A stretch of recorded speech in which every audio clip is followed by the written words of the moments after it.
विश्व हिंदू परिषद का हिंदू धर्म में घुसकर उसका राजनीतिकरण करने का क्या मतलब है? भाई आज ये स्थिति आ गई इन लोगों की वजह से कि जो भक्त हैं, जो सोमवार के दिन पूजा अर्चना करना चाहते हैं, सावन का अंतिम सोमवार हो, आज उनको भी पूजा करने में खलल हो रहा है क्योंकि माहौल बिगाड़ने वाली तत्व वही हैं। ये विश्व हिंदू परिषद हो जो इस तरह से राजनीतिकरण कर करके उन्होंने माहौल बिगाड़ा है। आज स्कूलों में भी धर्म का भेद होने लग गया, बच्चों में भी आपस में हिंदू मुसलमान हो गया। तो अब इन्हें पूछना चाहिए अपने आप से, क्यों माहौल बिगाड़ा कि आज जो वाकई धार्मिक लोग हैं उनको मंदिर जाने में, उनको अपनी पूजा करने में भी दिक्कत आ रही है।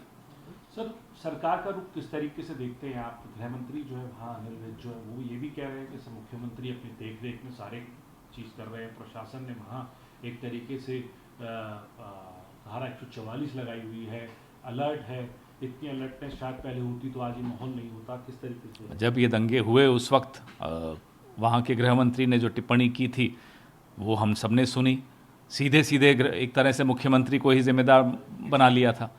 लेकिन जो माहौल ठीक रखने की जिम्मेदारी है वो सरकार की होती है। आपकी विचारधारा कुछ भी हो, सरकार संविधान और नियमों के फ्रेमवर्क में, दायरे में चलनी चाहिए।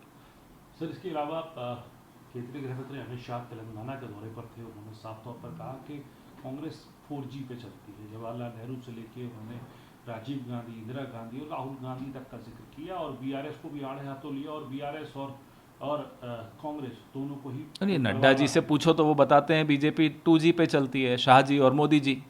तो भाई अपनी पार्टी को जरा देखें, अध्यक्ष बना रखा है एक और उसको बेचारे को कोई पूछता ही नहीं है। अरे गृह मंत्री हो, देश की आंतरिक सुरक्षा संभालो, सुबह से शाम तक प्रचार करते रहते हैं और मोदी जी की नकल कर करके 2G 3G 4G करते रहते हैं। तो अपनी पार्टी में जो अध्यक्ष है उसको तो थोड़ा सम्मान दो।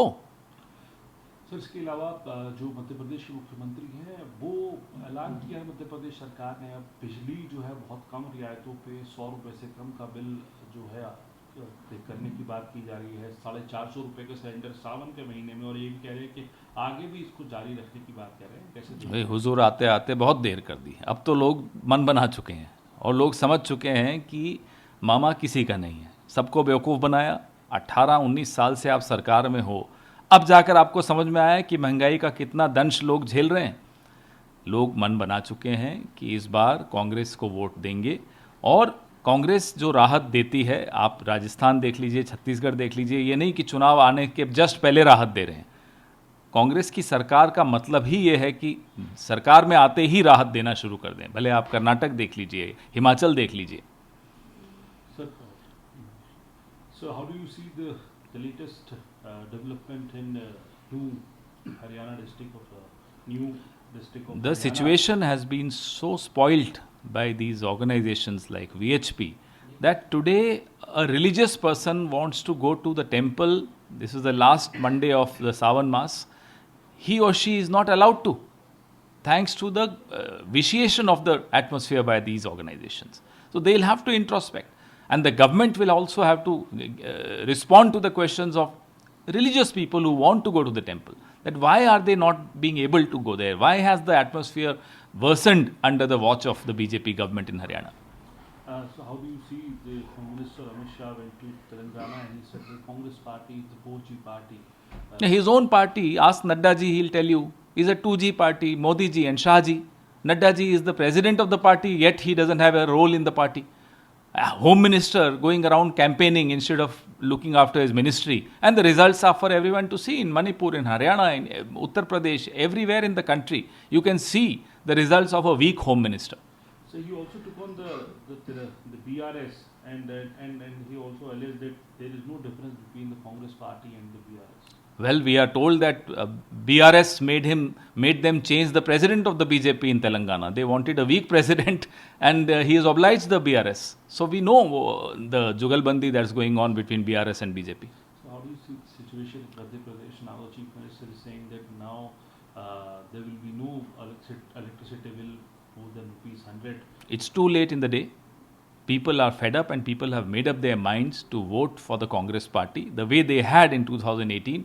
This time, of course, the vote will be very decisively in favor of the Congress party.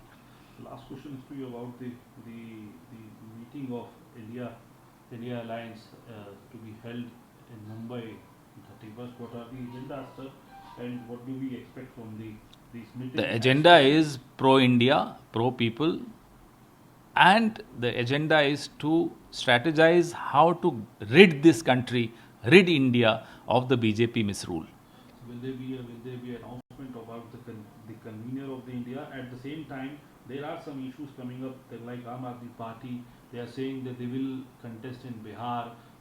Bihar also, although they already announced. All the members of the India Alliance will adhere to what has been decided in previous meetings of the alliance.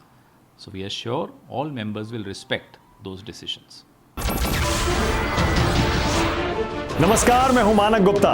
अगर आपको हमारा ये video पसंद आया हो तो इसे like और शेयर जरूर करें, और हां, हमें सब्सक्राइब और फॉलो करना ना भूलें ताकि आप देश और दुनिया की कोई खबर मिस ना करें। तो जुड़े रहिए हमारे साथ और देखते रहिए न्यूज़ 24।